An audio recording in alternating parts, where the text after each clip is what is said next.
কাল কাহিনী, কাহিনীর আজকাল। সাহিত্য ও নাটকের নির্বাচিত ও সম্পাদিত কিছু গল্প দিয়ে গাঁথা আমাদের আজকের নিবেদন। রবীন্দ্রনাথ ঠাকুরের লেখা মুকুট। নির্দেশনা, পোস্টার ডিজাইন ও আবহ সঙ্গীতে আমি ইন্দ্র। সামগ্রিক ভাবনা, সম্পাদনা ও গল্প পাঠে অজয়। অন্যান্য চরিত্রে রাখি, অজয়, রূপক, স্বস্তিক, ইন্দ্র ও অনুপ। শুরু হচ্ছে আজকের কাহিনী মুকুট। ক্ষমতার লোভ, সংঘর্ষ এবং শেষে আত্মত্যাগের মধ্যে একটা সামান্য মুকুট কিভাবে সমস্ত ঘটনার মোড় ঘুরিয়ে দিল, কিভাবে তা হয়ে উঠল একটা সাম্রাজ্যের উত্থান আর পতনের ইতিহাসের সাক্ষী। রবীন্দ্রনাথ ঠাকুরের লেখা ঐতিহাসিক কাহিনী মুকুট।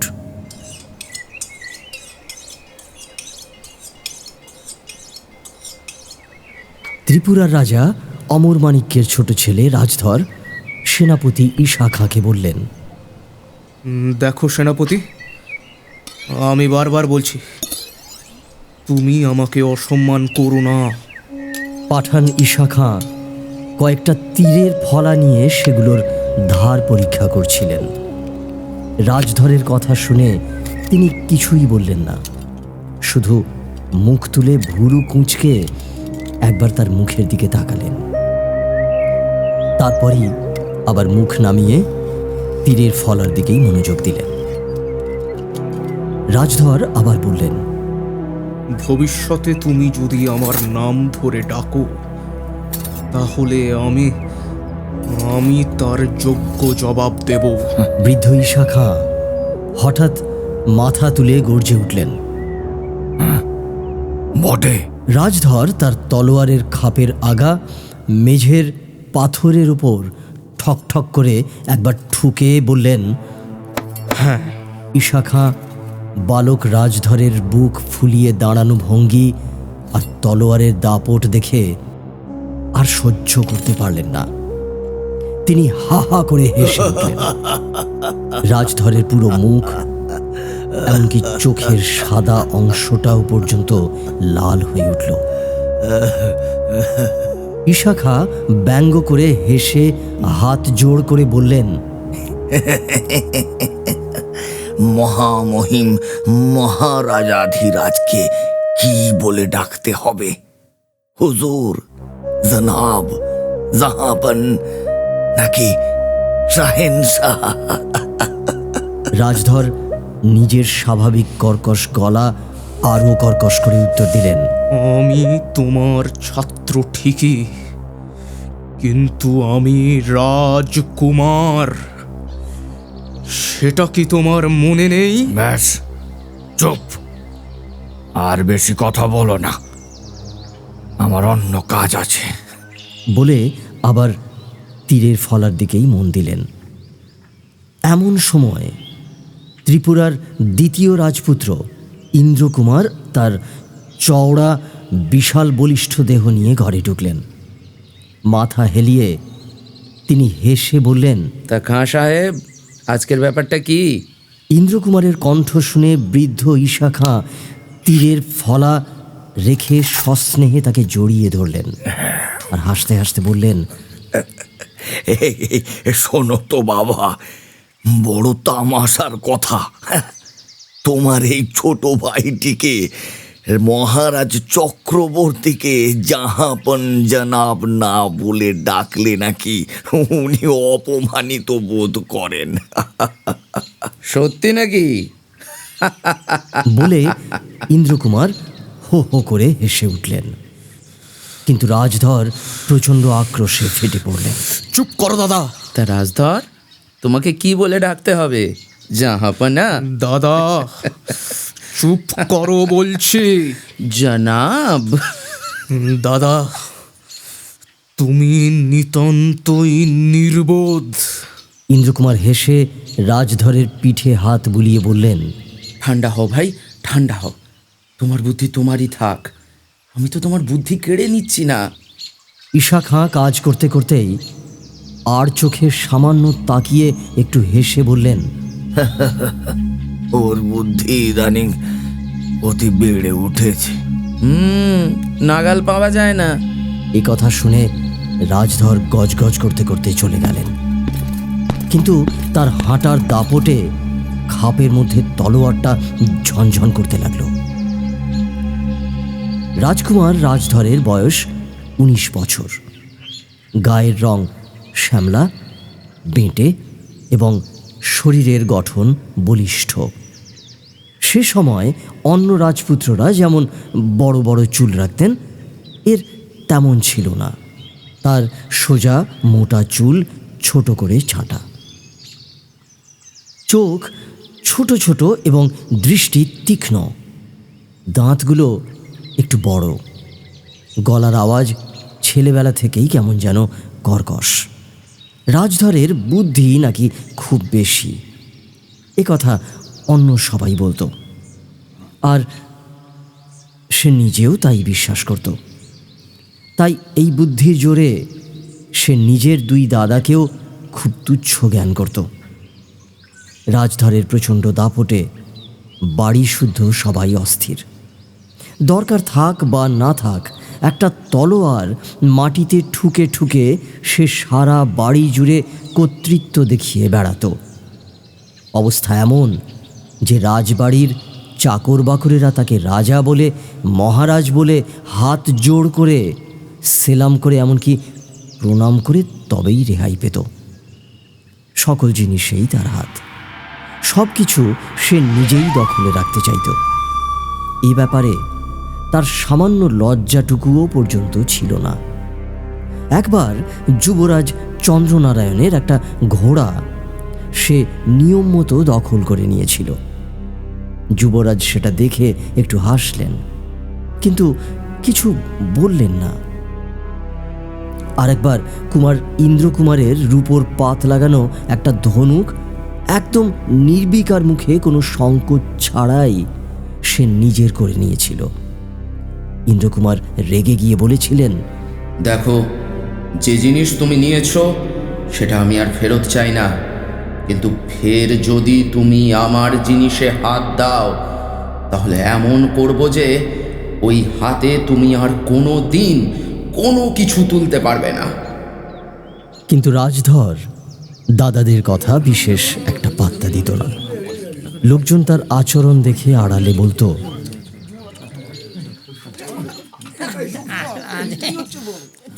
ছোট কুমার রাজার ঘরে জন্মেছে ঠিকই, কিন্তু রাজার ছেলের মতো কিছুই তো দেখি না। ঠিকই না, ঠিকই না। কিন্তু মহারাজ অমরমাণিক্য রাজধরকে যেন একটু বেশি ভালোবাসতেন। রাজধর সেটা জানত, আর তাই সে আজ পিতার কাছে গিয়ে ঈশা খাঁর নামে নালিশ করবে। রাজধরের মন্তব্য শুনে রাজা ঈশা খাঁকে ডেকে আনলেন। বললেন, সেনাপতি, রাজকুমারদের এখন যথেষ্ট বয়স হয়েছে, এখন ওদের যথাযথ সম্মান করা উচিত। মহারাজ, আপনি ছোটবেলায় যখন আমার কাছে যুদ্ধ শিক্ষা করতেন, তখন আমি আপনাকে যে রূপ সম্মান করতাম, রাজকুমারদের তার তুলনায় কম সম্মান করি না। আমার অনুরোধ, তুমি আমার নাম ধরে ডাকবে না। চুপ করো বৎস, আমি তোমার পিতার সঙ্গে কথা বলছি। মহারাজ, ক্ষমা করবেন, আপনার এই কনিষ্ঠ পুত্রটি রাজ পরিবারের উপযুক্ত হয়নি।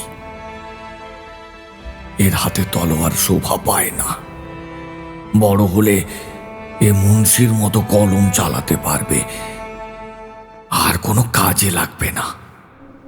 এমন সময় চন্দ্রনারায়ণ আর ইন্দ্রকুমার সেখানে এসে উপস্থিত হলেন। ঈশা খাঁ তাদের দিকে ফিরে বললেন, চেয়ে দেখুন মহারাজ, এই তো যুবরাজ বটে, এই তো রাজপুত্র। রাজধর, খাঁ সাহেব কি বলছেন? তুমি কি অস্ত্রবিদ্যায় ওনাকে সন্তুষ্ট করতে পারোনি? মহারাজ, আমাদের ধনুর্বিদ্যার পরীক্ষা নিন। পরীক্ষায় যদি আমি সর্বশ্রেষ্ঠ না হই, তাহলে আমাকে পরিত্যাগ করবেন। আমিও রাজবাড়ি ছেড়ে চলে যাব। আচ্ছা, তবে তাই হোক। আগামী সপ্তাহে পরীক্ষা হবে। তোমাদের মধ্যে যে উত্তীর্ণ হবে তাকে হীরক খচিত তলোয়ার পুরস্কার দেব আমি। ইন্দ্রকুমার ধনুর্বিদ্যায় অসাধারণ ছিলেন। শোনা যায় একবার তার এক অনুচর প্রাসাদের ছাদ থেকে একটা মোহর নিচে ফেলে দেয়, আর সেই মোহর মাটিতে পড়ার আগেই কুমার তীর মেরে সেটাকে 100 হাত দূরে নিয়ে ফেলেছিলেন। রাজধর রাগের মাথায় পিতার সামনে দম্ভ করে এলো ঠিকই, কিন্তু মনে মনে সে খুব চিন্তায় পড়ে গেল। যুবরাজ চন্দ্রনারায়ণকে নিয়ে তেমন ভাবনা নেই। তীর ছোঁড়ার বিদ্যা তার খুব ভালো আসতো না, কিন্তু ইন্দ্রকুমারের সামনে টিকে থাকা বেশ কঠিন। রাজধর অনেক ভেবে অবশেষে একটা ফন্দি ঠিক করল। হেসে মনে মনে বলল, তীর ছুঁড়তে পারি বা না পারি, আমার বুদ্ধি তীরের মতো। ও দিয়ে সব লক্ষ্যই ভেদ হয়। আগামীকাল পরীক্ষার দিন। যে জায়গায় পরীক্ষা হবে যুবরাজ ঈশা খাঁ আর ইন্দ্রকুমার সেই জমি তদারক করতে গেছেন। রাজধর এসে বলল, দাদা, আজ পূর্ণিমা আছে। আজ রাত্রে যখন বাঘ গোমতী নদীতে জল খেতে আসবে, তখন নদীর ধারে বাঘ শিকার করতে গেলে কেমন হয়? হ্যাঁ, কি আশ্চর্য! রাজধরের যে আজ শিকারের শখ জেগেছে, এমন তো কখনো দেখা যায় না। ইন্দ্রকুমার ভারী আশ্চর্য হয়ে বললেন। ঈশা খাঁ রাজধরের প্রতি ঘৃণার কটাক্ষ নিক্ষেপ করে বললেন, উনি আবার শিকারী নন। উনি জাল পেতে ঘরের মধ্যে শিকার করেন। ওনার কাছে সেটাই খুব ভয়ানক শিকার। রাজসভায় এমন কোনো লোক নেই যে একবার না একবার ওর ফাঁদে পড়েনি। যুবরাজ চন্দ্রনারায়ণ দেখলেন যে কথাটা রাজধরের গায়ে বড় লেগেছে। তখন তিনি ব্যথিত স্বরে বললেন, সেনাপতি সাহেব, তোমার তলোয়ারও যেমন, তোমার কথাও তেমন, উভয় ধারালো। যার উপর গিয়ে পড়ে তাকেই আঘাত করে। না দাদা, আমার জন্য বেশি ভেবো না। খাঁ সাহেব খুব শান দিয়ে কথা বলেন ঠিকই, কিন্তু আমার কানে তা পালকের মতো প্রবেশ করে। ঈশা খাঁ হঠাৎ রেগে গিয়ে পাকা গোফে তা দিয়ে বললেন, তোমার আবার কান আছে নাকি? তা যদি থাকতো তাহলে এতদিনে তোমাকে সিধে করতে পারতাম। বৃদ্ধ ঈশা খাঁ কাউকেই তেমন মান্য করতেন না। ইন্দ্রকুমার হো হো করে হেসে উঠলেন, কিন্তু চন্দ্রনারায়ণ গম্ভীর হয়ে রইলেন, কিছু বললেন না। যুবরাজ বিরক্ত হয়েছেন বুঝে ইন্দ্রকুমার সঙ্গে সঙ্গে হাসি থামিয়ে তার কাছে গিয়ে মৃদুভাবে বললেন, দাদা, তোমার কি মত? আজ রাতে শিকার করতে যাবে নাকি? তোমার সঙ্গে ভাই শিকার করতে যাওয়া বৃথা। তাহলে তো নিতান্তই নিরামিষ শিকার করতে হয়। তুমি বনে গিয়ে যত জন্তু মেরে আনো, আর আমরা কেবল লাউ, কুমড়ো, কচু, কাঁঠাল শিকার করে আনি। ঈশা খাঁ পরম আনন্দিত হয়ে হাসতে লাগলেন। সস্নেহে ইন্দ্রকুমারের পিঠ চাপড়ে বললেন, যুবরাজ ঠিক কথাই বলেছেন পুত্র। তোমার তীর সকলের আগে ছুটে যায় এবং নিশ্চিত গিয়ে লক্ষ্যবস্তুকে আঘাত করে। তোমার সঙ্গে কে পেরে উঠবে? হ্যাঁ, না না দাদা, ঠাট্টা নয়, যেতেই হবে। তুমি না গেলে কে শিকার করতে যাবে? আচ্ছা চলো, আজ রাজধরের শিকার করার ইচ্ছে হয়েছে, ওকে নিরাশ করব না। কেন দাদা, আমার ইচ্ছে হয়েছে বলে কি যেতে নেই? সে কি কথা ভাই, তোমার সঙ্গে তো রোজই শিকারে যাচ্ছি। তাই তো সেটা পুরনো হয়ে গেছে। আহ, তুমি আমার কথা এমন ভুল বুঝলে বড় ব্যথা লাগে। না দাদা, আমি মজা করছিলাম। শিকারে যাব না তো কি, চলো এখনই তার আয়োজন করি। দুই ভাইয়ের এমন কথোপকথনে ঈশা খাঁ মনে মনে বললেন, ইন্দ্রকুমার বুকে 10টা বাণ সহ্য করতে পারে, কিন্তু দাদার সামান্য একটু অনাদর ও সহ্য করতে পারে না।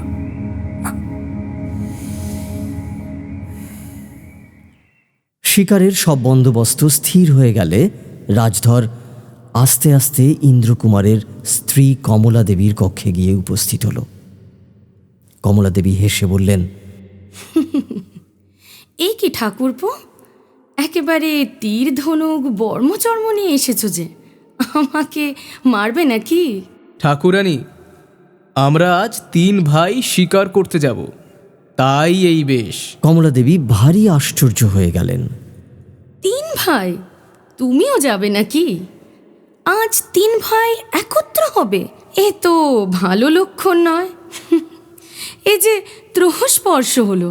কমলা দেবীর কথায় যেন খুব মজার কথা শুনেছে এমন ভঙ্গিতে রাজধর হা হা করে হেসে উঠল, কিন্তু বিশেষ কিছু বলল না। কমলা দেবী বললেন, না না, তা হবে না। রোজ রোজ শিকার করতে যাবেন আর আমি ঘরে বসে দুশ্চিন্তায় মরি। আজ আবার রাত্রে শিকার। কমলা দেবী মাথা নেড়ে বললেন, সে কখনোই হবে না। দেখব আজ কেমন করে যান। ঠাকুরানী, তুমি বরং একটা কাজ করো, এই ধনুক বাণগুলো লুকিয়ে রাখো। কোথায় লুকোবো? দাও দাও, আমার কাছে দাও, আমি লুকিয়ে রাখবো। বুদ্ধিটা খারাপ নয়, এ তো ভারী মজা হবে। কিন্তু মনে মনে বললেন, তোমার নিশ্চয়ই কোনো মতলব আছে। তুমি যে কেবল আমার উপকার করতে এসেছো তা মনে হয় না। এসো, অস্ত্রশালায় এসো। কমলা দেবী রাজধরকে সঙ্গে নিয়ে ইন্দ্রকুমারের অস্ত্রশালার দরজা খুলে দিলেন।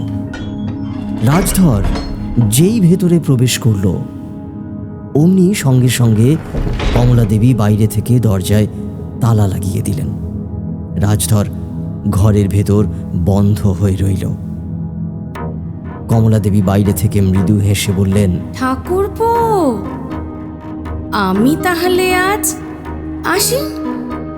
এদিকে সন্ধ্যার সময় ইন্দ্রকুমার অন্দরমহলে এসে অস্ত্রশালার চাবি কোথাও খুঁজে পাচ্ছিলেন না।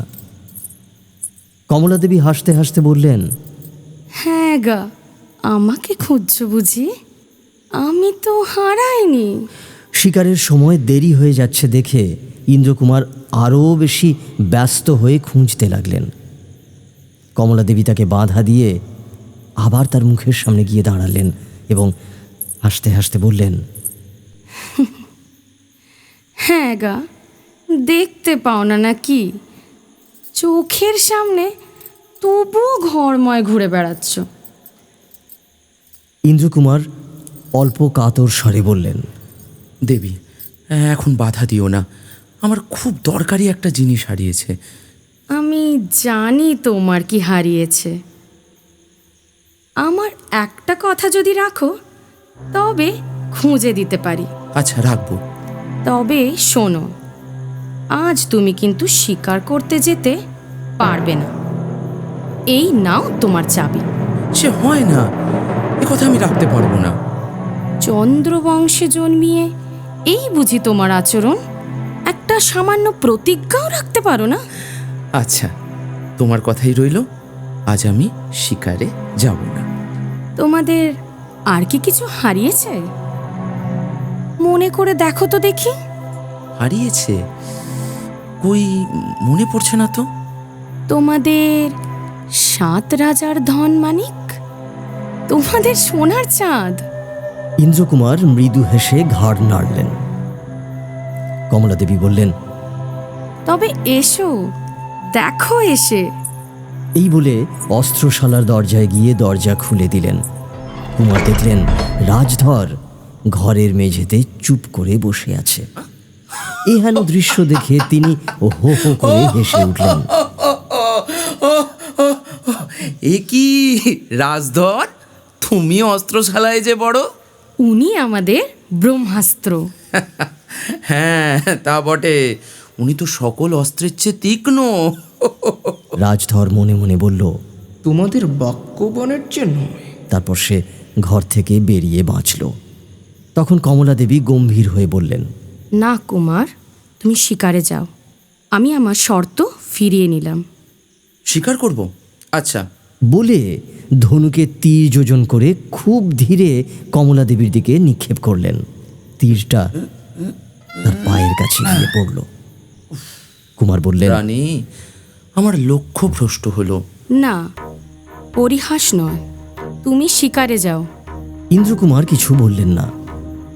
ধনুর্বাণ ঘরের ভেতর ফেলে বাইরে বেরিয়ে গেলেন। যুবরাজকে বললেন, দাদা, আজ শিকারের সুবিধা হলো না। চন্দ্রনারায়ণ সামান্য হেসে বললেন, বুঝেছি।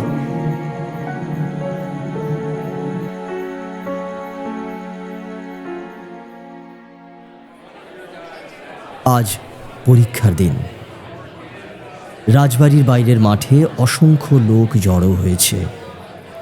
রাজচ্ছত্র আর সিংহাসন সকালের আলোয় ঝকমক করছে।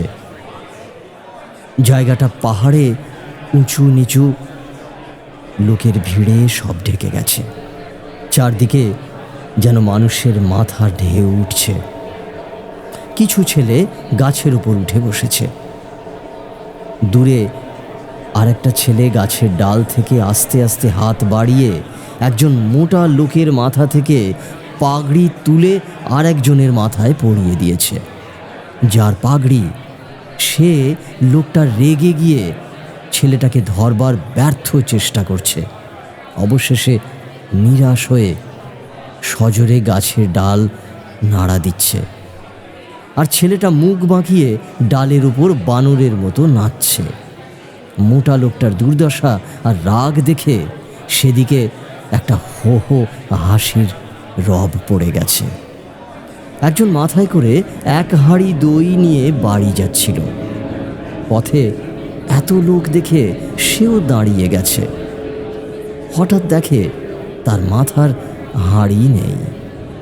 হাঁড়িটা মুহূর্তের মধ্যে হাতে হাতে কত দূর চলে গেছে তার কোনো ইয়ত্তা নেই। দইওয়ালা কিছুক্ষণ হাঁ করে তাকিয়ে রইল। একজন বলল, আরে ভাই, তুমি তো দইয়ের বদলে গোল খেয়ে গেলে।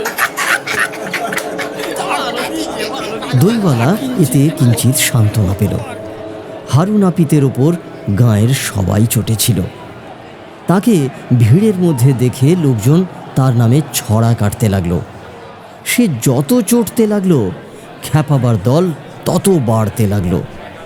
চারদিকে চটাপট হাত তালিও পড়তে লাগলো। নানা রকম আওয়াজ বেরোতে লাগলো।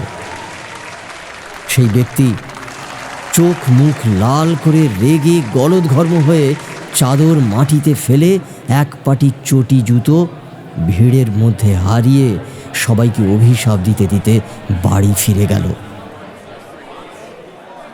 ঠাসাঠাসি ভিড়ের মধ্যে একটা দুটো ছেলে আত্মীয়ের কাঁধে চড়ে কান্না জুড়ে দিয়েছে।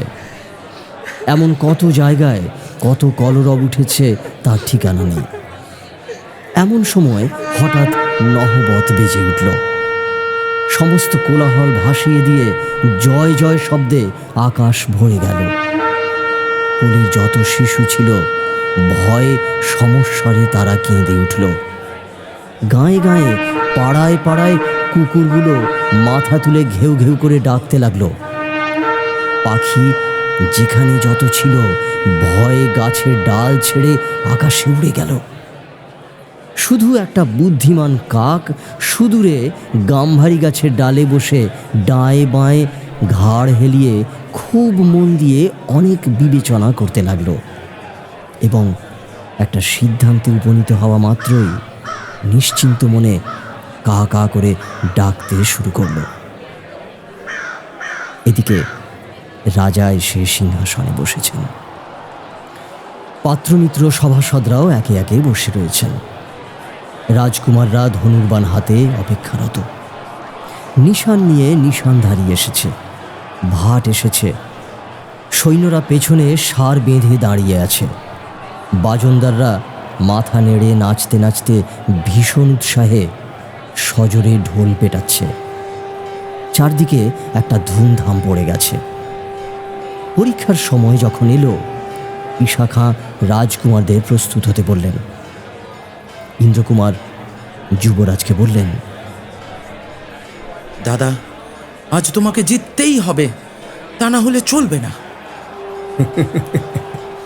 চলবে না তো কি? আমার একটা ক্ষুদ্র তীর লক্ষ্যভ্রষ্ট হলে জগৎ সংসার যেমন চলছিল তেমনই চলবে। আর যদি নাই চলে, তবুও আমি যে জিতব এমন কোনো সম্ভাবনা তো দেখছি না। দাদা, তুমি যদি হারো তবে আমিও ইচ্ছে করেই লক্ষ্যভ্রষ্ট হব। না ভাই, ছেলে মানুষই করো না। ওস্তাদের নাম রাখতে হবে কিন্তু। রাজধর ফ্যাকাশে শুকনো চিন্তা ভরা মুখে চুপ করে দাঁড়িয়ে রইল। ঈশা খাঁ এসে বললেন, যুবরাজ, সময় হয়েছে, ধনুক গ্রহণ করুন। যুবরাজ দেবতার নাম করে ধনুক নিলেন। প্রায় 200 হাত দূরে গোটা 5-6 কলা গাছের গুঁড়ি একত্রে বেঁধে স্থাপিত করা হয়েছে। মাঝখানে একটা কচুর পাতা চোখের মতো করে বসানো। তার ঠিক মাঝখানে চোখের মণির মতো একটা কালো চিহ্ন আঁকা। সেই চিহ্নই হলো লক্ষ্যস্থল। দর্শকেরা অর্ধচক্র আকারে মাঠ ঘিরে দাঁড়িয়ে আছে। যেদিকে লক্ষ্য স্থাপিত সেদিকে প্রবেশ নিষেধ। যুবরাজ ধনুকে বাণ যোজনা করলেন। লক্ষ্য স্থির হলো এবং সজোরে বাণ নিক্ষেপ করলেন। কিন্তু বাণ লক্ষ্য ছুঁয়ে না গিয়ে তার উপর দিয়ে চলে গেল। ঈশা খাঁ তার গোঁফ দাড়ি শুদ্ধ মুখখানা বিকৃত করলেন, পাকা ভুরু কুঁচকে ফেললেন, কিন্তু মুখে কিছু বললেন না। ইন্দ্রকুমার ভারী বিষণ্ণ হয়ে এমন ভাব করলেন যেন দাদা ইচ্ছে করেই কেবল তাকে লজ্জা দিতে এই কীর্তি করেছেন। অস্থিরভাবে ধনুক নাড়তে নাড়তে ঈশা খাঁকে বললেন, দাদা মন দিলেই সব পারেন, কিন্তু কিছুতেই মন দেন না। তোমার দাদার বুদ্ধি আর সব জায়গাতেই খেলে, কেবল তীরের আগায় খেলে না। কারণ তার বুদ্ধিটা তেমন সূক্ষ্ম নয় কি না? ইন্দ্রকুমার খুব রেগে একটা উত্তর দিতে যাচ্ছিলেন বটে, কিন্তু ঈশা খাঁ সেটা বুঝতে পেরে তাড়াতাড়ি সরে গিয়ে রাজধরকে বললেন, কুমার, এবার তুমি লক্ষ্যভেদ করো। মহারাজ দেখুন। আগে দাদার হোক। এখন উত্তর দেওয়ার সময় নয়, আমার আদেশ পালন করো। ঈশা খাঁ রুষ্ট হয়ে বললেন। রাজধর রেগে গেল, কিন্তু কিছু বলল না। সে ধনুর্বাণ তুলে নিল, লক্ষ্য স্থির করে তীর ছুঁড়ল। তীর গিয়ে মাটিতে গেঁথে গেল। যুবরাজ রাজধরকে বললেন, তোমার বাণ অনেকটা কাছাকাছি গেছে, আর একটু হলেই লক্ষ্যভেদ হতো। লক্ষ্য তো বিদ্ধ হয়েছেই, দূর থেকে স্পষ্ট দেখা যাচ্ছে না। না, তোমার দৃষ্টির ভ্রম হয়েছে, লক্ষ্যবিদ্ধ হয়নি। হ্যাঁ, বিদ্ধ হয়েছে, কাছে গেলেই দেখা যাবে। যুবরাজ আর কিছু বললেন না। অবশেষে ঈশা খাঁর আদেশে ইন্দ্রকুমার একেবারে অনিচ্ছা ভরে ধনুক নিজ হাতে তুলে নিলেন। যুবরাজ তার কাছে গিয়ে কাতর গলায় বললেন, ভাই, আমি অক্ষম, আমার উপর রাগ করা অন্যায়। তুমি যদি আজ লক্ষ্যভেদ করতে না পারো, তবে তোমার ভ্রষ্ট লক্ষ্য তীর আমার হৃদয় বিদীর্ণ করবে, এটা নিশ্চয়ই জানো। দাদা, তোমার আশীর্বাদে আজ লক্ষ্যভেদ করবই, এর অন্যথা হবে না। ইন্দ্রকুমার যুবরাজের পদধূলি নিয়ে বললেন। ইন্দ্রকুমার তীর ছুড়লেন এবং লক্ষ্য বিদ্ধ হল। চারদিকে বাজনা বেজে উঠল, চারদিকে জয়ধ্বনি হল। যুবরাজ যখন ইন্দ্রকুমারকে আলিঙ্গন করলেন, আনন্দে ইন্দ্রকুমারের চোখ ছলছল করে উঠল। ঈশা খাঁ পরম স্নেহে বললেন, পুত্র, আল্লাহর কৃপায় তুমি দীর্ঘজীবী হও, দীর্ঘজীবী হও। মহারাজ যখন ইন্দ্রকুমারকে পুরস্কার দেওয়ার আয়োজন করছেন, তখন রাজধর গিয়ে বলল, মহারাজ, আপনাদের ভুল হয়েছে। আমার তীর লক্ষ্য ভেদ করেছে। কখনোই না রাজধর। মহারাজ, আপনি কাছে গিয়ে পরীক্ষা করে দেখুন। সবাই লক্ষ্যের কাছে গেলেন। দেখা গেল যে তীরটা মাটিতে গেঁথে আছে তার ফলায় ইন্দ্রকুমারের নাম খোদাই করা, আর যে তীরটা লক্ষ্য ভেদ করে আছে তাতে রাজধরের নাম খোদিত। বিচার করুন মহারাজ। এ নিশ্চয়ই তুন বদল হয়েছে। কিন্তু পরীক্ষা করে দেখা গেল তুন বদল হয়নি। সবাই একে অন্যের মুখ চাওয়াচাই করতে লাগলেন। ঈশা খাঁ বললেন, পুনরায় পরীক্ষা করা হোক। রাজধর প্রচণ্ড অভিমান করে বলল, তাতে আমি সম্মত হতে পারছি না। আমার প্রতি এ বড় অন্যায় আর অবিশ্বাস। আমি তো পুরস্কার চাইনি, মধ্যম কুমার বাহাদুরকেই পুরস্কার দেওয়া হোক। বলে পুরস্কারের তলোয়ার ইন্দ্রকুমারের দিকে এগিয়ে দিল। ধিক, তোমার হাত থেকে এই পুরস্কার কে গ্রাহ্য করে? এ তুমি নাও। বলে তলোয়ারটা ঝনঝন করে রাজধরের পায়ের কাছে ছুঁড়ে ফেললেন। রাজধর হেসে নমস্কার করে সেটা তুলে নিল। তখন ইন্দ্রকুমার কাঁপা গলায় পিতাকে বললেন, মহারাজ, আরাকানপতির সঙ্গে শিগগিরই যুদ্ধ হবে। সেই যুদ্ধে গিয়ে আমি পুরস্কার আনব। আদেশ করুন মহারাজ। ঈশা খাঁ ইন্দ্রকুমারের হাত ধরে কঠোর স্বরে বললেন, তুমি মহারাজকে অপমান করেছ, তার তলোয়ার ছুঁড়ে ফেলে দিয়েছ। এর উপযুক্ত শাস্তি আবশ্যক। ইন্দ্রকুমার জোর করে হাত ছাড়িয়ে নিয়ে বললেন, বৃদ্ধ, আমাকে স্পর্শ করো না। পুত্র, এ কি পুত্র, আমার সাথে এই ব্যবহার? তুমি আজ নিজের জ্ঞান হারিয়ে ফেলেছ বৎস। তখনই ইন্দ্রকুমারের চোখ থেকে জল বেরিয়ে এলো। তিনি বললেন, সেনাপতি সাহেব, আমাকে ক্ষমা করুন। আমি যথার্থই আজ নিজের জ্ঞান হারিয়ে ফেলেছি। শান্ত হও ভাই, গৃহে ফিরে চলো। ইন্দ্রকুমার পিতার পায়ের ধুলো নিয়ে বললেন, পিতা, অপরাধ ক্ষমা করুন। দাদা, আজ আমার যথার্থই পরাজয় হয়েছে। কিন্তু এদিকে রাজধর যে কি উপায় জিতল সেটা কেউ বুঝতেও পারল না। রাজধর পরীক্ষার ঠিক আগের দিন যখন কমলা দেবীর সাহায্যে ইন্দ্রকুমারের অস্ত্রশালায় ঢুকেছিল, ঠিক তখনই ইন্দ্রকুমারের তুন থেকে রাজধরের নামাঙ্কিত একটি বাণ নিজের তুনে তুলে রেখেছিল, আর নিজের নাম লেখা একটা তীর ইন্দ্রকুমারের তুনে এমন জায়গায় ঠিক এমনভাবে রেখে দিয়েছিল যাতে সেইটি সহজেই তার সর্বাগ্রে হাতে উঠে আসে। রাজধর যা মনে মনে স্থির করেছিল ঠিক তাই ঘটল। ইন্দ্রকুমার ভাগ্যক্রমে রাজধরের রেখে দেওয়া তীরটাই তুলে নিয়েছিলেন। এই কারণে পরীক্ষার স্থলে এমন গোলমাল হয়েছিল। পরে যখন পরিবেশ আর পরিস্থিতি শান্ত হলো, তখন ইন্দ্রকুমার রাজধরের চালাকি কিছুটা হলেও বুঝতে পেরেছিলেন, কিন্তু সে কথা তিনি আর কাউকে কিচ্ছু বললেন না। কিন্তু রাজধরের প্রতি তার ঘৃণা আরও দ্বিগুণ বেড়ে গেল। ইন্দ্রকুমার মহারাজকে বারবার বলতে লাগলেন, মহারাজ, আরাকানপতির সাথে যুদ্ধে আমাকে পাঠান, আমাকে পাঠান। মহারাজ অনেক বিবেচনা করলেন। আমরা যে সময়ের গল্প বলছি তা আজ থেকে প্রায় ৩০০ বছরের আগের কথা। তখন ত্রিপুরা স্বাধীন ছিল, আর চট্টগ্রাম ছিল ত্রিপুরার অধীন। আরাকান চট্টগ্রামের পাশেই। আরাকানপতি মাঝে মাঝে চট্টগ্রাম আক্রমণ করতেন। এই কারণে আরাকানের সঙ্গে ত্রিপুরার মাঝে মাঝে বিবাদ বাঁধত। অমর মাণিক্যের সাথে আরাকানপতির সম্প্রতি তেমনই একটা বিবাদ বেঁধেছে। যুদ্ধের সম্ভাবনা দেখে ইন্দ্রকুমার যুদ্ধে যাওয়ার প্রস্তাব করলেন। রাজা অনেক বিবেচনা করে শেষে সম্মতি দিলেন।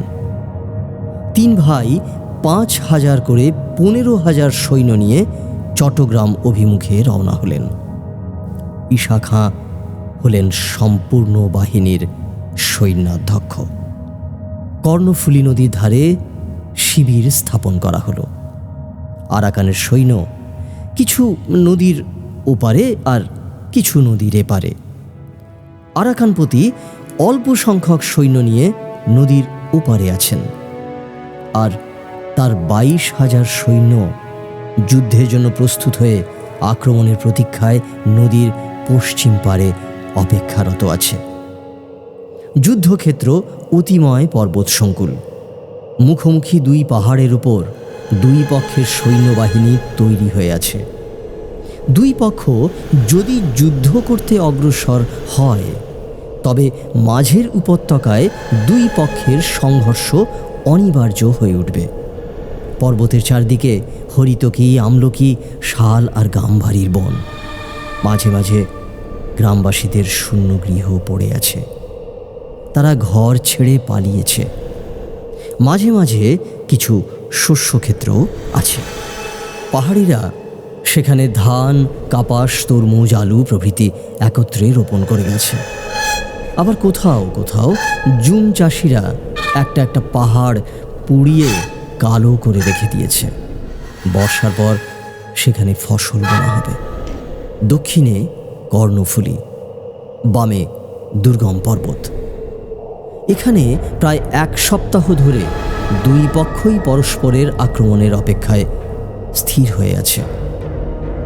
ইন্দ্রকুমার যুদ্ধের জন্য অস্থির হয়ে উঠেছেন, কিন্তু যুবরাজ চান শত্রুপক্ষ আগে এসে আক্রমণ করুক। সেই জন্য তিনি অপেক্ষা করছেন, কিন্তু ওরাও নড়তে চাইছে না, স্থির হয়ে আছে। শেষে সিদ্ধান্ত হলো আক্রমণ করতেই হবে। সমস্ত রাত্রি ধরে আক্রমণের প্রস্তুতি চলতে লাগলো। রাজধর প্রস্তাব করল, দাদা, তোমরা দুজন তোমাদের 10,000 সৈন্য নিয়ে আক্রমণ করো, আমার 5,000 হাতে থাক, দরকার হলে তা কাজে লাগবে। ইন্দ্রকুমার হেসে বললেন, রাজধর মনে হয় তফাতে থাকতে চান। না না না, হাসির কথা নয়। রাজধরের প্রস্তাব আমার ভালো মনে হচ্ছে। ঈশা খাঁও তাই বললেন।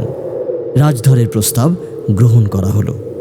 যুবরাজ আর ইন্দ্রকুমারের অধীনে 10,000 সৈন্য 5 ভাগে ভাগ করা হলো। প্রত্যেক ভাগে 2,000 করে সৈন্য রাখা হলো। সিদ্ধান্ত হলো একসঙ্গে শত্রু ব্যূহের 5 জায়গায় আক্রমণ করে ব্যূহ ভেদ করার চেষ্টা করা হবে। একেবারে সামনের সারিতে থাকবে ধনুর্বিদরা, তারপরে থাকবে তলোয়ার ও বর্ষা ইত্যাদি নিয়ে অন্যান্য পদাতিকরা, আর একেবারে শেষে অশ্বারোহীরা সার বেঁধে চলবে। আরাকানের মগ সৈন্যরা একটা লম্বা বাঁশ বনের পেছনে ব্যূহ সাজিয়ে রেখেছিল। প্রথম দিনের আক্রমণে কিছুই হলো না। ত্রিপুরার সৈন্যবাহিনী ব্যূহ ভাঙতে সমর্থ হলো না। দ্বিতীয় দিনেও সারাটা সময় নিষ্ফল যুদ্ধের পর যখন রাত গভীর হলো, যখন 2 পক্ষের সৈন্যই বিশ্রাম নিচ্ছে, 2 পাহাড়ের উপর 2 শিবিরের জায়গায় জায়গায় শুধু একটা করে আগুন জ্বলছে। শেয়ালেরা রণক্ষেত্রে ছিন্ন হাত, পা আর মৃতদেহের মধ্যে ঘুরে ঘুরে দল বেঁধে কেঁদে উঠছে। তখন শিবির থেকে 2 ক্রোশ দূরে রাজধর তার 5,000 সৈন্য নিয়ে সার বেঁধে নৌকো নিয়ে কর্ণফুলী নদীর ওপর নৌকার সেতু নির্মাণ করেছে। একটিও মশাল নেই, কোনো শব্দও নেই। সেতুর উপর দিয়ে খুব সাবধানে সৈন্য পার করছে। নিচে যেমন অন্ধকার, নদীর স্রোত বয়ে যাচ্ছে, তেমনি উপরে মানুষের স্রোত অবিরাম বয়ে যাচ্ছে। নদীতে ভাটা পড়েছে। ওপারের পাহাড়ি দুর্গম পাড় বেয়ে সৈন্যরা অতি কষ্টে উঠে যাচ্ছে। রাজধরের প্রতি সৈন্যাধ্যক্ষ ঈশা খাঁর আদেশ ছিল যে রাজধর রাত্রির আগমনে তার সৈন্যদের নিয়ে নদী পার হয়ে উত্তর দিকে যাত্রা করবে। তীরে উঠে শত্রু সৈন্যদের পেছনে লুকিয়ে থাকবে। সকালে যুবরাজ আর ইন্দ্রকুমার সামনে থেকে আক্রমণ করবেন। শত্রুরা যুদ্ধ করে ক্লান্ত হয়ে পড়লে সংকেত পেয়ে রাজধর হঠাৎ পেছন থেকে আক্রমণ করবে। এই জন্যই এত নৌকোর বন্দোবস্ত করা হয়েছিল। কিন্তু রাজধর ঈশা খাঁর আদেশ কোথায় পালন করল? সে তো সৈন্য নিয়ে নদীর ওপারে উঠল ঠিকই, কিন্তু আর একটা কৌশল অবলম্বন করল। কারো সঙ্গে কোনো পরামর্শ না করেই নিঃশব্দে সে আরাকান রাজের শিবিরের দিকে রওনা দিল। চারদিকে পাহাড় আর মাঝখানে উপত্যকা, আর রাজার শিবির সেই উপত্যকার মধ্যেই অবস্থিত। শিবিরে সবাই নিশ্চিন্তে ঘুমোচ্ছে। মাঝে মাঝে আগুনের শিখা দেখে দূর থেকে শিবিরের অবস্থান নির্ণয় করা যাচ্ছিল। পর্বতের ওপর থেকে বড় বড় বনের ভেতর দিয়ে রাজধরের 5,000 সৈন্য খুব সাবধানে উপত্যকার দিকে নামতে লাগলো।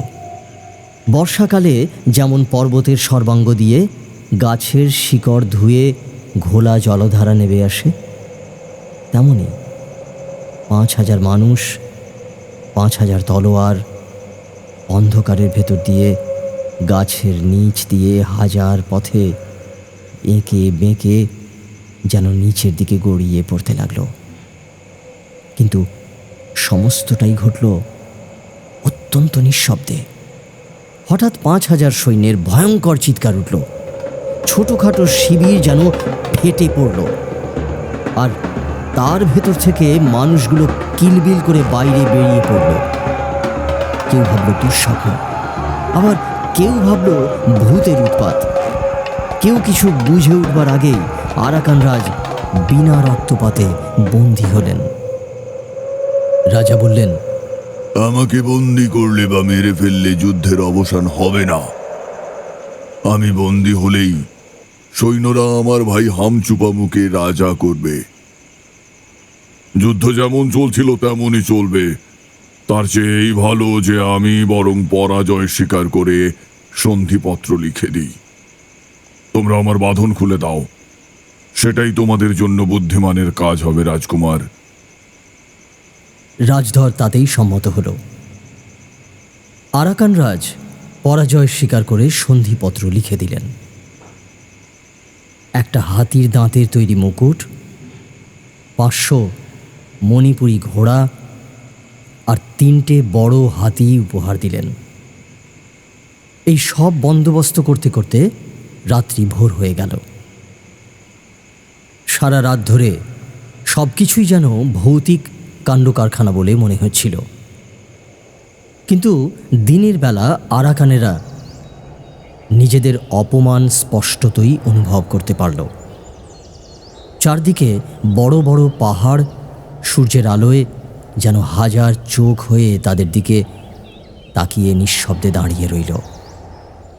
রাজধর আরাকানপতিকে বলল, আর দেরি নয়, তাড়াতাড়ি যুদ্ধ থামানোর একটা আদেশপত্র আপনার সেনাপতির কাছে পাঠিয়ে দিন। ওপারে এতক্ষণে ভয়ানক যুদ্ধ লেগে গেছে। কয়েকজন সৈন্যসহ একজন দূতের হাতে সেই আদেশপত্র পাঠানো হলো। ভোরবেলা অন্ধকার কাটতে না কাটতেই যুবরাজ আর ইন্দ্রকুমার 2 ভাগে বিভক্ত হয়ে পশ্চিম ও পূর্ব দিক দিয়ে মগধের আক্রমণ করতে চললেন। সৈন্যবাহিনীর অল্পতা নিয়ে রূপনারায়ণ হাজারি খুব দুঃখ করছিলেন। আর 5,000 সৈন্য যদি নিয়ে আসতাম তাহলে আর কোনো চিন্তাই থাকতো না।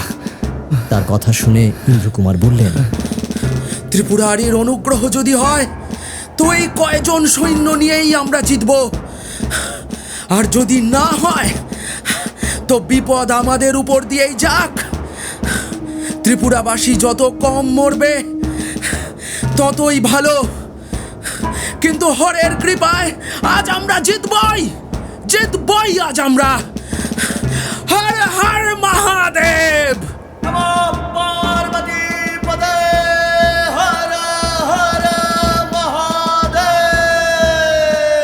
এই বলে হর হর বোম বোম ধ্বনি তুলে কৃষাণ বর্ষা হাতে ঘোড়ায় চড়ে শত্রু শিবিরের অভিমুখে ছুটলেন। তার দীপ্ত উৎসাহ তার সৈন্যদের মধ্যে ছড়িয়ে পড়ল।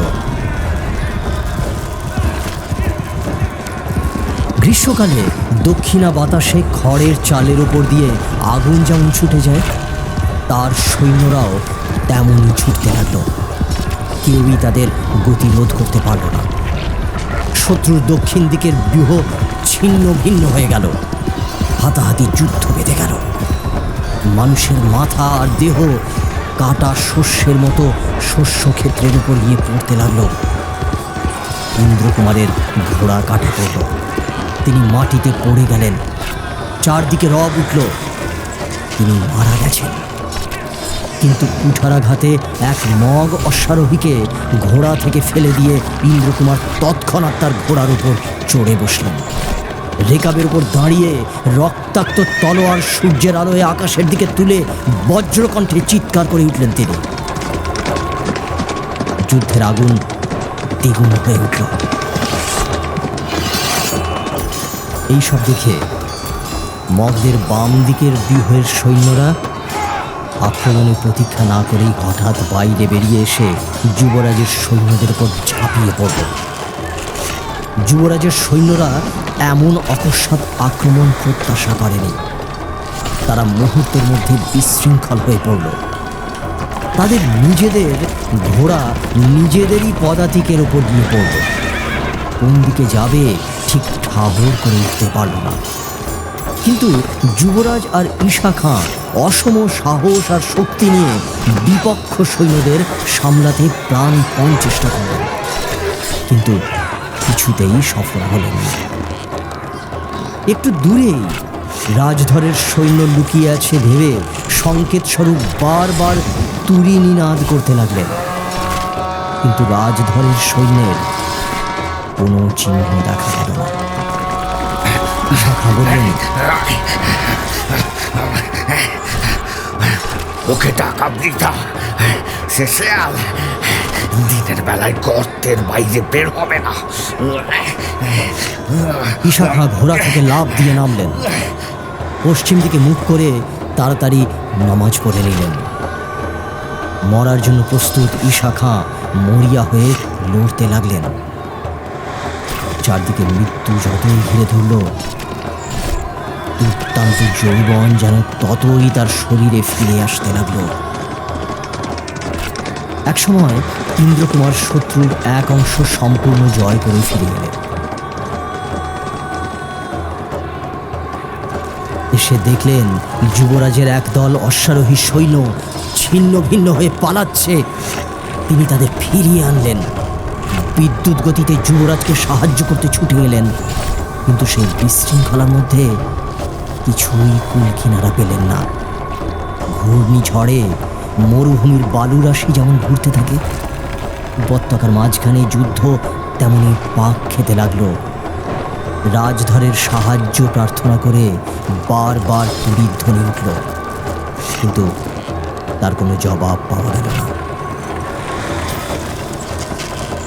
হঠাৎ যেন কি এক মন্ত্র বলে সব কিছু থেমে গেল। যে যেখানে ছিল সেখানেই দাঁড়িয়ে রইল। আহতদের আর্তনাদ আর ঘোড়ার রেশা ছাড়া আর কোনো শব্দই শোনা গেল না। সন্ধির নিশান নিয়ে লোক এসেছে। মগধের রাজা পরাজয় স্বীকার করেছেন।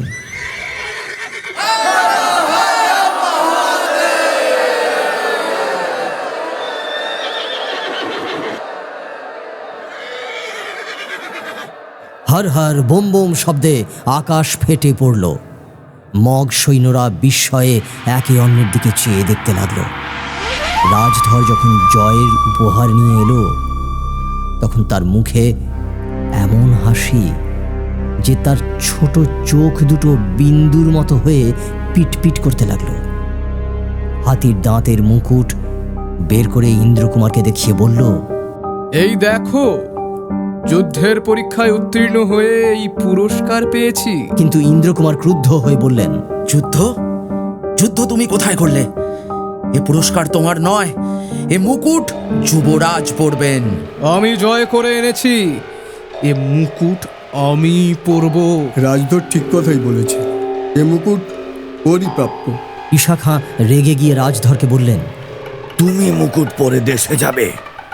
তুমি সেনাপতির আদেশ অমান্য করে যুদ্ধ থেকে পালিয়ে গেলে যে, এই কলঙ্ক একটা মুকুটে ঢাকা পড়বে না। তুমি একটা ভাঙা হাড়ির কানা পরে দেশে যাও, তোমাকে সেটাই মানাবে।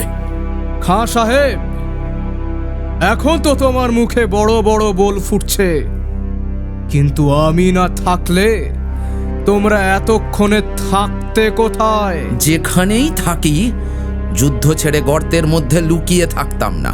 ইন্দ্রকুমার, তুমি অন্যায় বলছো। সত্যি বলতে কি, রাজধর না থাকলে আজ আমাদের বড় বিপদ হতো। রাজধর না থাকলে আমাদের কোনো বিপদই হতো না। রাজধর না থাকলে এ মুকুট আমি যুদ্ধ করে আনতাম। রাজধর চুরি করে এনেছে। দাদা, এই মুকুট এনে আমি তোমাকে পরিয়ে দিতাম, নিজে পরতাম না। যুবরাজ মুকুট হাতে নিয়ে রাজধরকে বললেন, ভাই, তুমি আজ জিতেছ। তুমি না থাকলে এত কম সৈন্য নিয়ে আমাদের কি বিপদ হতো জানি না। এই মুকুট আমি তোমাকেই পরিয়ে দিচ্ছি। বলে রাজধরের মাথায় তিনি মুকুটটি পরিয়ে দিলেন। ইন্দ্রকুমারের বুক যেন বিদীর্ণ হয়ে গেল। তিনি রুদ্ধ গলায় বললেন, দাদা, রাজধর শেয়ালের মতো গোপনে রাতের অন্ধকারে চুরি করে এই রাজমুকুট পুরস্কার পেল, আর আমি যে প্রাণপণে যুদ্ধ করলাম, তোমার মুখ থেকে একটাও প্রশংসা আমি শুনতে পেলাম না। তুমি কি না বললে রাজধর না থাকলে কেউ তোমাকে বিপদ থেকে উদ্ধার করতে পারতো না? কেন দাদা, আমি কি সকাল থেকে সন্ধ্যা পর্যন্ত তোমার চোখের সামনে যুদ্ধ করিনি? আমি কি যুদ্ধ ছেড়ে পালিয়ে গিয়েছিলাম? আমি কি কখনো ভীরুতা দেখিয়েছি? আমি কি শত্রু সৈন্যকে ছিন্ন ভিন্ন করে তোমার সাহায্যের জন্য আসিনি? কি দেখে তুমি বললে তোমার পরম স্নেহের রাজধর ছাড়া কেউ তোমাকে বিপদ থেকে উদ্ধার করতে পারতো না? কি দেখে বললে? ভাই, আমি নিজের বিপদের কথা বলছি না। কথা শেষ না হতেই অভিমানে ইন্দ্রকুমার ঘর থেকে বেরিয়ে গেলেন। ঈশা খাঁ যুবরাজকে বললেন, যুবরাজ, এই মুকুট তোমার কাউকে দেওয়ার অধিকার নেই। আমি সেনাপতি, এই মুকুট আমি যাকে দেব তারই হবে। বলে ঈশা খাঁ রাজধরের মাথা থেকে মুকুট তুলে যুবরাজের মাথায় দিতে গেলেন। যুবরাজ সরে গিয়ে বললেন, না না না, এ মুকুট আমি গ্রহণ করতে পারবো না। তবে থাক, এই মুকুট কেউ পাবে না। বলে পা দিয়ে লাথি মেরে খাঁ সাহেব মুকুটটা কর্ণফুলী নদীর জলে ফেলে দিলেন। রাজধর যুদ্ধের নিয়ম লঙ্ঘন করেছে, রাজধর শাস্তির যোগ্য। এমন সময় ইন্দ্রকুমার তার সমস্ত সৈন্য নিয়ে আহত হৃদয় শিবির থেকে দূরে চলে গেলেন। যুদ্ধের অবসান হয়ে গেছে। ত্রিপুরার সৈন্য শিবির তুলে দেশে ফেরার তোড়জোড় করছে। কিন্তু এমন সময় হঠাৎ একটা ব্যাঘাত ঘটল। ঈশা খাঁ যখন মুকুট কেড়ে নিলেন, তখন রাজধর মনে মনে বলল, আমি না থাকলে তোমরা কিভাবে বেঁচে ফেরো একবার দেখব। তার পরদিন রাজধর অতি গোপনে আরাকানপতির শিবিরে একটা পত্র পাঠিয়ে দিল। সেই পত্রে সে ত্রিপুরার সৈন্যদের ছত্রভঙ্গের খবর দিয়ে আরাকানপতিকে আবার যুদ্ধে আহ্বান করল। ইন্দ্রকুমার যখন স্বতন্ত্র হয়ে সৈন্যসহ স্বদেশের দিকে অনেক দূর এগিয়ে গেছেন, আর যুবরাজের সৈন্যরা শিবির তুলে নিয়ে নিজ রাজ্যের দিকে রওনা দিচ্ছে, ঠিক তখনই হঠাৎ মগেরা পেছন থেকে আক্রমণ করল। রাজধর সৈন্য নিয়ে সরে পড়ল। তার আর কোনো খবর পাওয়া গেল না। যুবরাজের বাকি 3000 সৈন্য প্রায় 4 গুণ মগ সৈন্যদের দ্বারা বেষ্টিত হল। ঈশা খাঁ যুবরাজকে বললেন, আজ আর পরিত্রাণ নেই, যুদ্ধের ভার আমার ওপর দিয়ে তুমি পালিয়ে যাও। পালালেও তো একদিন মরতেই হবে, আর তাছাড়া পালাবো কোথায়? এখানে মরার যেমন সুযোগ, পালানোর তেমন সুযোগ নেই। হে ঈশ্বর, সবই তোমার ইচ্ছা। তবে এসো, আজ সমারোহ করে মৃত্যুবরণ করা যাক। যুবরাজ দৃঢ় স্বরে বললেন। এই বলে ঈশা খাঁ প্রাচীরের মতো দাঁড়িয়ে থাকা শত্রু সৈন্যের এক দুর্বল অংশ লক্ষ্য করে সৈন্যদের বিদ্যুৎ গতিতে ছুটিয়ে দিল। পালাবার পথ বন্ধ রেখে সৈন্যরা উন্মাদের মতো লড়তে লাগল। ঈশা খাঁ 2 হাতে 2 তলোয়ার নিলেন। তার চারদিকে একটা লোকও দাঁড়াতে পারল না। যুদ্ধক্ষেত্রে এক স্থানে একটা ক্ষুদ্র জলের উৎস ছিল। সেই জল রক্তে লাল হয়ে উঠল। ঈশা খাঁ শত্রুর ব্যূহ ভেঙে লড়তে লড়তে প্রায় পর্বতের চূড়া পর্যন্ত উঠে গেছেন। এমন সময় একটা তীর এসে তার বুকে বিঁধল। আল্লাহর নাম উচ্চারণ করে উপর থেকে পড়ে গেলেন।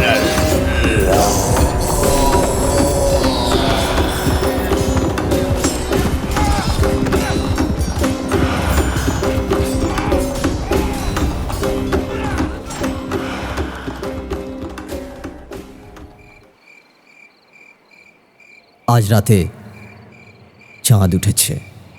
অন্য রাতগুলোতে যে সবুজ মাঠের উপর চাঁদের আলো বিচিত্র রঙের ছোট ছোট বনফুলের ওপর এসে পড়ত, আজ সেখানে হাজার হাজার মানুষের কাটা হাত পা, কাটা মাথা আর মৃতদেহের উপর সেই আলো এসে পড়েছে। যে স্ফটিকের মতো স্বচ্ছ ঝর্ণার জলে সারা রাত ধরে চাঁদের প্রতিবিম্ব নৃত্য করত, সেই ঝর্ণা মৃত ঘোড়ার দেহে প্রায় রুদ্ধ। তার জল রক্তে লাল হয়ে গেছে। কিন্তু দিনের বেলা মধ্যাহ্নের রোদে যেখানে মৃত্যুর ভয়ঙ্কর উৎসব চলছিল, ভয়, ক্রোধ, নিরাশা, হিংসা হাজার হৃদয় থেকে অনবরত ফেনিয়ে উঠছিল। অস্ত্রের ঝনঝন, উন্মাদের চিৎকার, আহতের আর্তনাদ, ঘোড়ার রেশা, রণশঙ্খের ধ্বনিতে নীল আকাশ যেন মথিত হচ্ছিল। রাতে চাঁদের আলোতে সেখানে কি অদ্ভুত শান্তি, কি গভীর বিষাদ। মৃত্যুর নৃত্য যেন ফুরিয়ে গেছে। কেবল বিশাল নাট্যশালার চারদিকে উৎসবের ভাঙা অবশেষ পড়ে আছে। কোথাও কোনো শব্দ নেই, প্রাণ নেই, চেতনা নেই। হৃদয়ের তরঙ্গ একেবারে স্তব্ধ। একদিকে পর্বতের সুদীর্ঘ ছায়া পড়েছে, আর একদিকে চাঁদের আলো। মাঝে মাঝে 5-6টা করে বড় বড় গাছ ঝাঁকড়া মাথা নিয়ে শাখা প্রশাখা অন্ধকার করে স্তব্ধ হয়ে দাঁড়িয়ে আছে। ইন্দ্রকুমার যুদ্ধের সমস্ত সংবাদ পেয়ে যখন যুবরাজকে খুঁজতে এসেছেন, তখন তিনি কর্ণফুলী নদীর তীরে ঘাসের বিছানায় শুয়ে আছেন। মাঝে মাঝে 2 হাত ভরে জল খাচ্ছেন। মাঝে মাঝে একেবারে ক্লান্ত হয়ে তার চোখ বুজে আসছে। দূর সমুদ্রের দিক থেকে বাতাস ভেসে আসছে। কানের কাছে কুলকুল করে নদীর জল বয়ে যাচ্ছে। কোনো জনপ্রাণী নেই। চারদিকে নির্জন পর্বত দাঁড়িয়ে আছে। নির্জন অরণ্য ঝাঁ ঝাঁ করছে। আকাশে চাঁদ একা, জ্যোৎস্নায় অনন্ত নীল আকাশ ফ্যাকাশে হয়ে গেছে। এমন সময় ইন্দ্রকুমার তার বিদীর্ণ হৃদয়ে দাদা বলে ডাক দিয়ে উঠলেন। তখন সমস্ত আকাশ পাতাল যেন কেঁপে উঠল। চন্দ্রনারায়ণ চমকে জেগে উঠে এসো ভাই বলে এসো আলিঙ্গনের জন্য দুই হাত বাড়িয়ে দিলেন। ইন্দ্রকুমার দাদার আলিঙ্গনের মধ্যে বদ্ধ হয়ে শিশুর মতো কাঁদতে লাগলেন।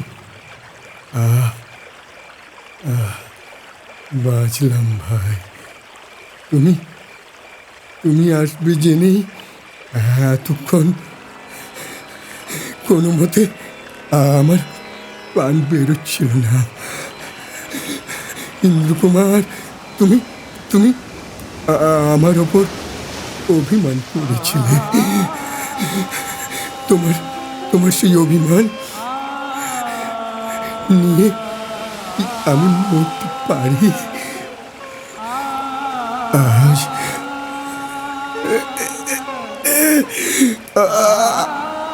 আবার দেখা হলো। তোমার ভালোবাসা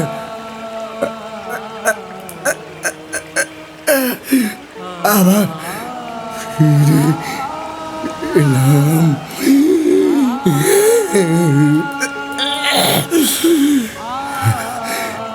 এখন মরতে আমার কোনো কষ্ট নেই।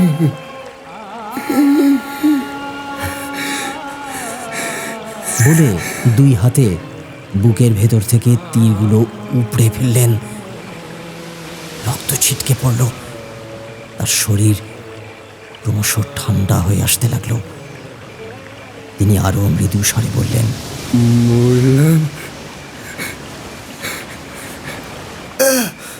তাতে দুঃখ নেই, কিন্তু কিন্তু আমাদের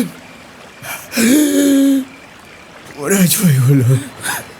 দাদা, পরাজয় তোমার হয়নি দাদা, পরাজয় আমারই হয়েছে দাদা, পরাজয় আমারই হয়েছে।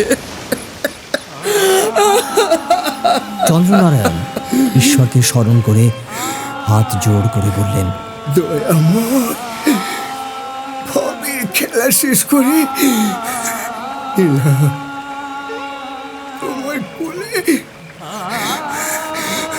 তোমার কোলে স্থান দাও। বলে তার চোখ চিরকালের জন্য বন্ধ করলেন। ভোরবেলা নদীর পশ্চিম পাড়ে চাঁদ যখন ফ্যাকাশে হয়ে এলো, চন্দ্রনারায়ণের বন্ধ চোখযুক্ত মুখচ্ছবিও তখন ধীরে ধীরে পাণ্ডু বর্ণ হয়ে গেল।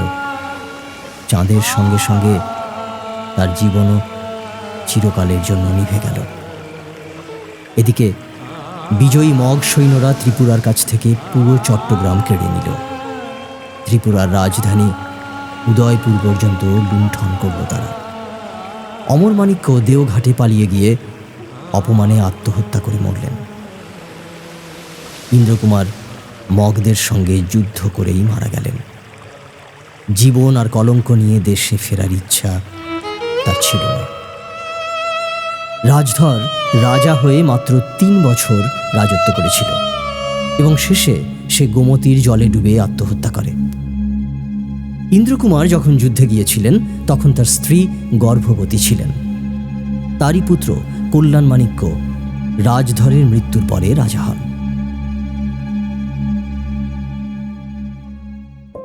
এতক্ষণ শুনলেন রবীন্দ্রনাথ ঠাকুরের লেখা মুকুট।